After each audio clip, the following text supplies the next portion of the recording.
My wife got pregnant by my best friend, so I destroyed them. My name is Wallace, I'm 46, and I never expected to be the one writing something like this. I've read plenty of stories on forums over the years, stories of betrayal, of heartbreak, of life taking sudden, sharp turns. I usually read them late at night, phone in hand, thinking, that'll never be me. I always thought those were the kinds of things that happened to other people. People who didn't pay attention. People who missed the signs. But the truth is, it can happen to anyone. And it did happen to me. I grew up in a neighborhood on the east side of Dayton, Ohio. Not quite the suburbs, not quite the city.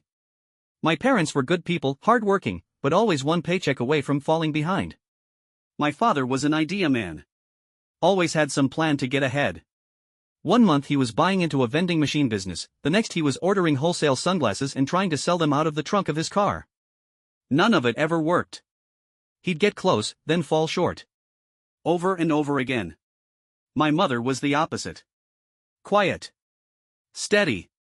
She worked long shifts at a retirement home, took extra shifts when bills were due, and made sure we always had enough to get by.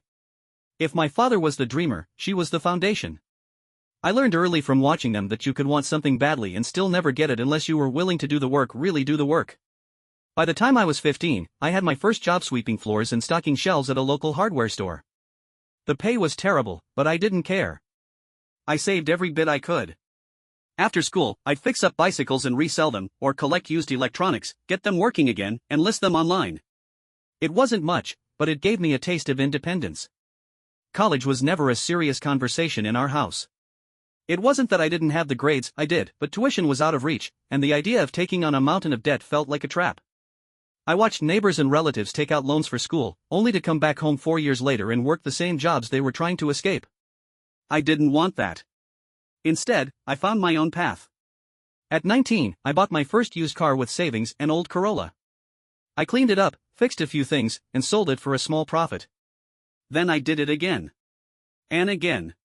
Before long, I had a side hustle flipping cars, always looking for something undervalued, something I could turn into more than it was. By the time I was 23, I was making more money than most of the people I knew. But I knew it wasn't sustainable. Flipping cars was fast money, but not forever money. What I wanted was something real. Something that would grow. That's when I started looking into logistics. A friend of mine, Ellis, had an uncle who ran a small freight company. Nothing huge, just a couple of trucks and a modest client base. But Ellis explained the business to me, the margins, the potential, the freedom. It all made sense. If you could manage routes, maintain your fleet, and build good client relationships, the income could be significant. It didn't take much to convince me. I cashed out everything I had, my savings, my emergency fund, even sold my car and bought my first semi-truck.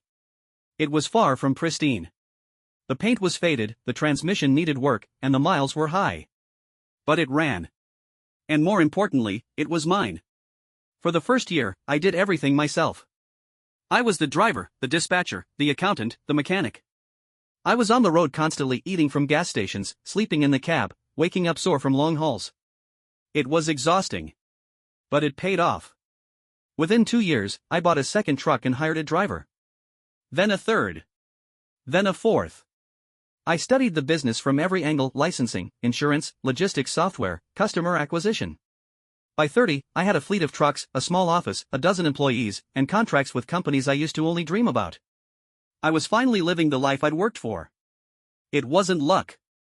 It was years of hustle. But through all of it, I didn't do it alone. Ellis, the same guy who introduced me to the business, had become my right-hand man. We met in middle school. Grew up on the same block. We helped each other through some tough years. When I started the company, I didn't even hesitate to bring him in. I trusted him like a brother. I made him head of operations. He ran the day-to-day, scheduling drivers, maintaining trucks, managing contracts. I was the face of the company, out making deals, while Ellis was the engine behind the scenes. And then, there was Lenora. I met Lenora at a business mixer. She was teaching fitness classes part-time and managing a boutique downtown. She had a spark about her, confident, witty, and full of energy. There was something magnetic about her, like she didn't just walk into a room, she entered it. I hadn't dated seriously in years, but with her, it felt effortless. She wasn't after money or status, or at least, she didn't seem to be. She had her own goals. She wanted to open a wellness studio, build a brand around holistic health, and start her own supplement line. I respected that. She had ambition, and I admired anyone who could dream bigger than their circumstances. We clicked quickly. Dinners turned into weekends away. I found myself making time for her even during my busiest seasons. She was the first person I'd ever thought about building a life with. And eventually, I did. 1 year in, she told me she was pregnant. I was stunned. Not because I didn't want kids, I'd always wanted a family, but because it happened so fast. Still, I never even considered backing out. I proposed a month later. She said yes. We had a beautiful ceremony. Over 150 guests. A lakefront venue. It felt like the start of everything I'd ever wanted. For a while, everything was perfect. But life has a way of revealing its cracks, no matter how solid something looks on the surface. And the first cracks? They were small. Almost invisible. The early months of marriage felt like a reward for years of struggle. Lenora and I moved into a loft overlooking the river, a place I never thought I'd live in growing up. We hosted dinner parties, went on spontaneous weekend trips, and planned for our future together. She kept herself busy with wellness courses and branding ideas for her dream business. I was proud to support her. She said I inspired her to go all in on herself, and I believed her. But then, things started to shift. At first, it was subtle. She became more distant, not cold, just distracted. She would spend long hours on her phone, sometimes smiling at messages and quickly turning the screen away when I entered the room. When I asked about it, she'd say it was her business contacts or group chats with her classmates. And I believed her. Why wouldn't I? I was managing a growing business. Between onboarding new drivers, expanding our routes, and negotiating contracts, I didn't have the mental energy to play detective in my own home. Besides, I trusted her. Trust was the foundation, wasn't it? The first time something truly bothered me happened on a quiet Sunday afternoon. I had just finished reviewing payroll when I overheard her talking on the phone in the other room. She was laughing, really laughing, the kind where she'd lose her breath. It sounded familiar, but I brushed it off. That same evening, she brought up something I hadn't told her. "So how's that West Coast expansion going?" she asked casually over dinner. I froze for half a second. I hadn't mentioned that to her. I'd only discussed it in a private meeting with Ellis the day before.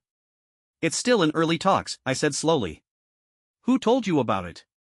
"Oh, I thought you mentioned it," she said quickly, then pivoted the topic. "It could have been a mistake." I wanted to believe that. But then it happened again. And again. She'd referenced drivers I'd just hired, contracts we hadn't even signed yet, and internal company changes that weren't public knowledge. Always casually. Always with a smile like it was no big deal. The pattern became too clear to ignore. The link between my private business decisions and her knowledge of them was Ellis. At first, I tried to dismiss the thought. Ellis and I had known each other since we were 12. He was in my wedding. He helped me install Lenora's home office. When our families met, my mother told me he was like a second son. But the gut doesn't lie. I started paying closer attention to them when we were all together. I noticed how Ellis's jokes always landed a little too well with her. How they'd exchange glances, finish each other's sentences, or be caught in conversation just a little too long when they thought I wasn't looking. Still, it felt impossible. How could the two people I trusted the most be the ones I should have questioned? Then came the nights out. Lenora began going out more frequently.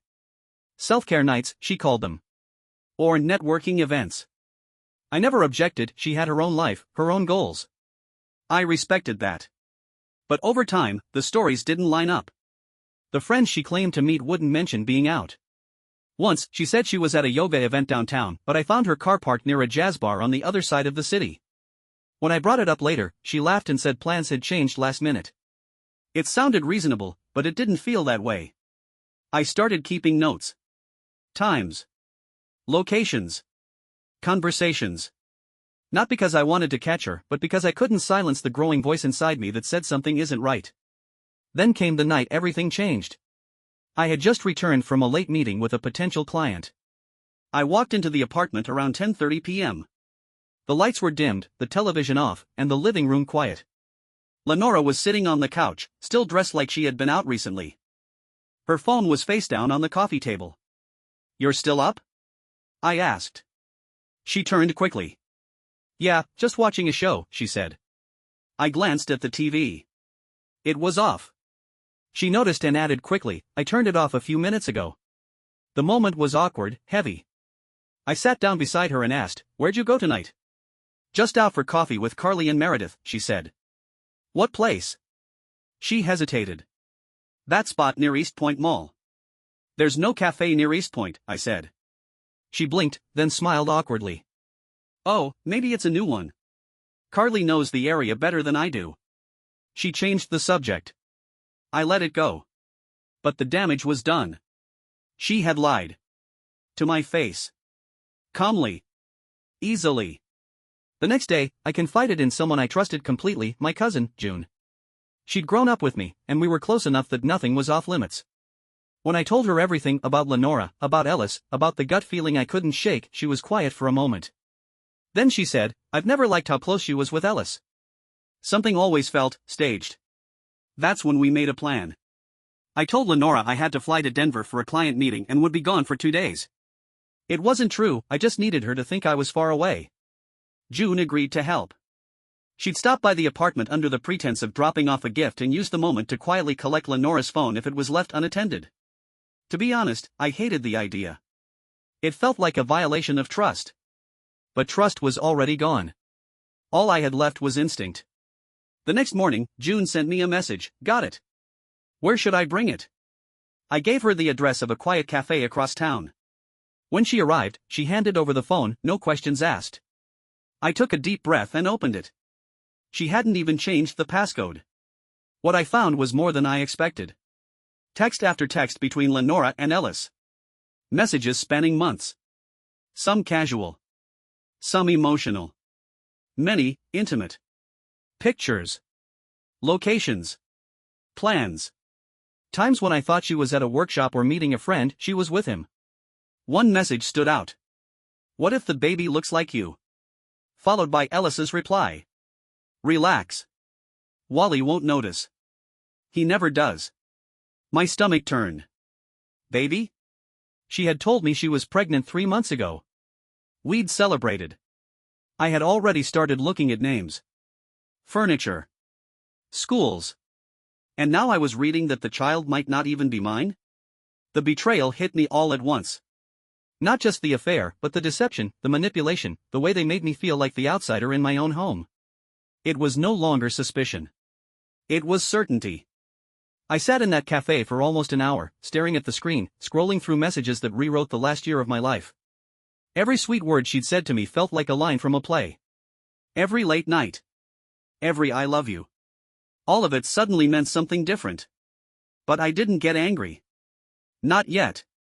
Instead, I began to plan. I knew I couldn't walk back into that house just yet. Not until I was ready. Not until everything was in place. I spent the next few hours backing up everything on Lenora's phone and messages, photos, timestamps, conversations. I archived it all. I had no idea what I'd need it for legally, but I wasn't going to be caught unprepared. I returned the phone to June, who slipped it back into Lenora's bag that same evening under the excuse of dropping off a gift for the baby. Meanwhile, I remained out of town. I didn't eat much that day. Couldn't sleep either. I kept cycling through emotions, betrayal, disbelief, anger, and, oddly enough, embarrassment. How had I missed it? How had Ellis, the man I trusted like a brother, looked me in the eye day after day, knowing what he was doing behind my back? It was one thing for a stranger to betray you. It was another for it to come from someone whose number was stored under family in your phone. I knew the gender reveal party was still on. Lenora had been planning it for weeks. It was supposed to be a celebration, our first child, our new chapter. Friends, family, even a few of our clients were invited. She had no idea I knew everything. I showed up right on time. The event was hosted at a local botanical center Lenora had rented. Everything was elegant, soft lighting, catered food, floral displays in pinks and blues. She was glowing. Dressed in a long pale blue gown, she greeted everyone with practiced charm. When she saw me, she lit up. You made it. Of course, I said, smiling. Wouldn't miss it for anything. I let the evening flow. Let everyone relax. I laughed at small talk, shook hands, smiled for photos. I played my part so convincingly that even I started to question what I knew. But I didn't forget. Eventually, it was time for the big announcement. A screen had been set up with a slideshow. Lenora had recorded a short video of our story, of moments leading up to the pregnancy. Then the plan was to reveal the gender with an animation. Right before that, I stepped forward and tapped a glass with my fork. "Can I have everyone's attention?" I said. Voices quieted. Faces turned. Lenora smiled at me, confused but patient. "I want to thank everyone for coming today. This day was supposed to be about new beginnings. And in a way, it still is." I paused and looked at Lenora. "Before we find out whether we're welcoming a boy or a girl, I have something important to share. Something I learned very recently." The room grew tense. People exchanged glances. 2 days ago, I had to go to the hospital.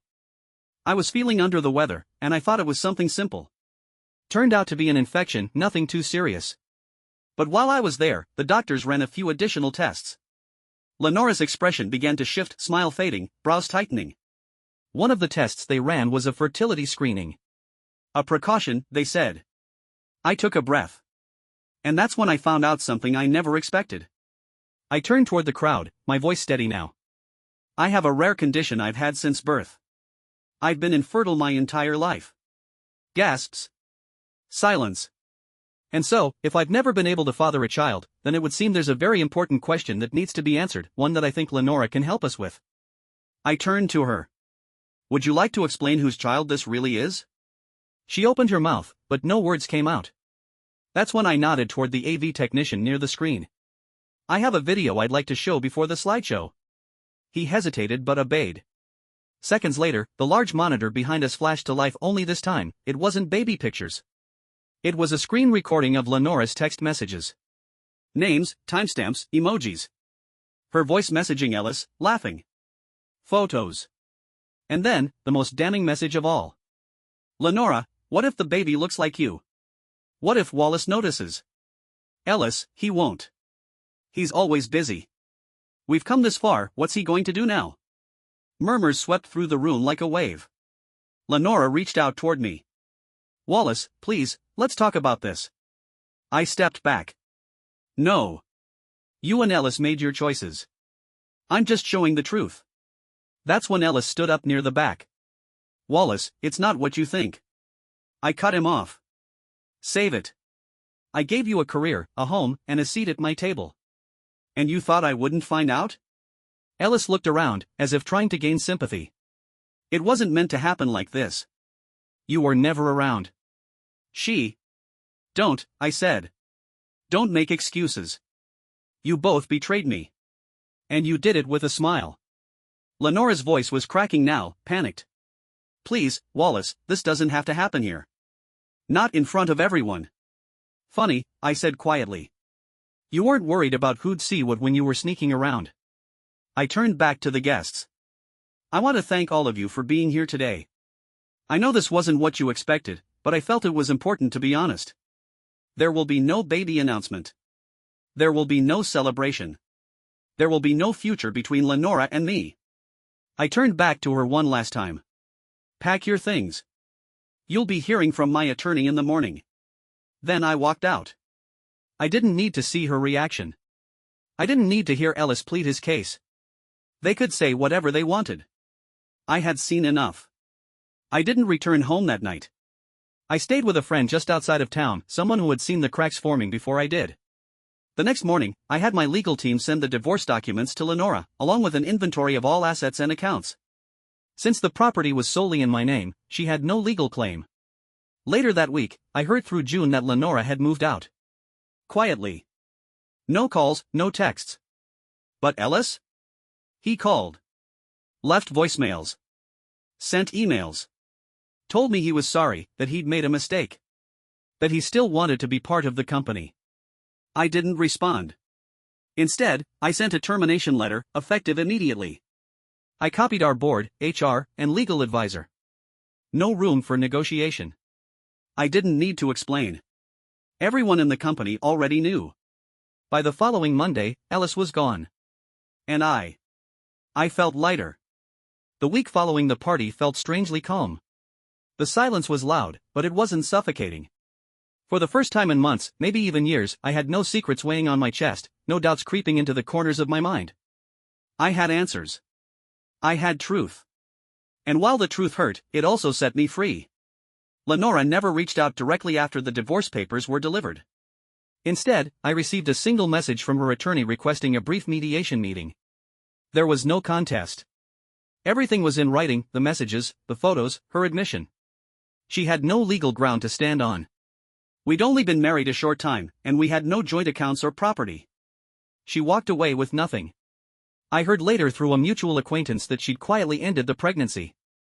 Officially, she said she couldn't raise a child on her own. But I knew better. The pregnancy was never about starting a family. It was about security. Status. The illusion of permanence. If I'm being honest, I thought I'd feel something when I heard the news: sadness, regret, maybe a sense of failure. But I didn't. All I felt was relief. It was over. The real surprise came from how Ellis's downfall unfolded. I hadn't intended to do anything beyond cutting him out of the company. But word spreads fast, especially in our industry. People talk. People watch how you treat your partners. And no one wants to work with someone who betrays the man who built his career. One by one, former partners stopped returning his calls. Vendors he used to rely on backed away. Even the hiring firms we'd previously contracted with removed him from their referral lists. He burned one bridge, but the ripple reached dozens. A friend of mine who worked in logistics out west called me a month later and said, "You'll never believe where Ellis applied for work." Where? A temp agency. They sent him to work shipping pallets at a warehouse. I didn't laugh. I didn't gloat. I just said, he made his choices. I had made mine, too. After everything fell apart, I gave myself space to breathe. I took 2 weeks off from work, really off. No checking emails. No sitting in on meetings. I left my phone on silent and drove down to the Smoky Mountains. I rented a small cabin with spotty Wi-Fi and spent my days hiking, reading, and sitting quietly on the porch, watching the fog roll across the hills. I hadn't realized how exhausted I was. Not just physically, but emotionally. Running a company, maintaining a home, trying to be a good husband while ignoring the unease growing in my own heart, it had drained me. That quiet, foggy cabin gave me something I didn't know I needed: distance. Perspective. When I came back, I walked into my office a different man. The team greeted me with warm smiles. A few hugged me. No one mentioned the scandal directly, but there was a shared understanding. They knew what had happened. They had seen it unfold. My operations manager, Genevieve, handed me a folder. "What's this?" I asked. "New applicants.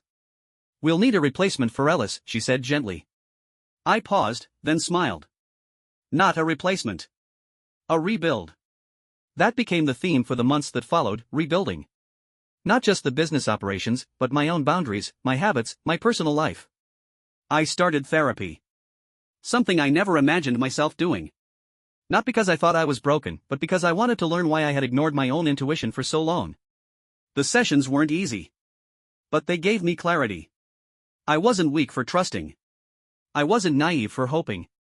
I had been open, and that openness had been used against me. But that didn't mean I had to close off. It just meant I needed to choose more carefully. It's been a little over a year now since the party that ended it all. My company is doing better than ever. We've expanded into 2 new states. I've promoted from within people who showed loyalty and grit. People I know I can count on. And me? I've healed. I'm not bitter. I'm not angry. I don't walk around with a chip on my shoulder, trying to prove something. I'm just steady. I live in a smaller place now. A 2-bedroom with a cozy fireplace and big windows that let the morning sun in. I take long walks. I cook more. I read books that have nothing to do with business. I've reconnected with old friends. I've taken my mother on trips she never thought she'd see. I've invested time in the life I was too busy to enjoy. I haven't dated much. Not seriously. But I'm not closed off to the idea. I've just learned to take things slow. To listen. To watch how people treat others. To ask myself whether someone brings peace to my life or chaos. I used to believe love was meant to be loud, fast, passionate. Now, I think real love, should feel like still water. Quiet. Clear. Unshaken. So why did I write this? Not for pity. Not for praise. But maybe someone reading this is feeling that same quiet pull in their gut, that instinct that something isn't right. Maybe they're making excuses for someone they trust. Maybe they're ignoring signs they can't quite explain. If that's you, listen to yourself. Not every suspicion is truth, but every truth starts as a suspicion someone chose to ignore. You don't need evidence to trust your own peace of mind. You don't need to catch someone red-handed to know you deserve better. I ignored my instincts for a long time.